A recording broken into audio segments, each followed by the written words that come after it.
Meaning of flowering. Flowering. Flowering. Flowering. Flowering. Flowering refers to the process in which a plant produces flowers. The result of flowering is the development and eventual blooming of the flowers, which can range in size, shape, and color depending on the species of plant.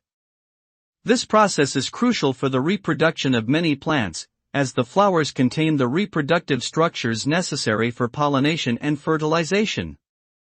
Additionally, flowering can have aesthetic and cultural significance, as many people enjoy the beauty and symbolism of flowers, and they are often used in ceremonies, celebrations, and decorations.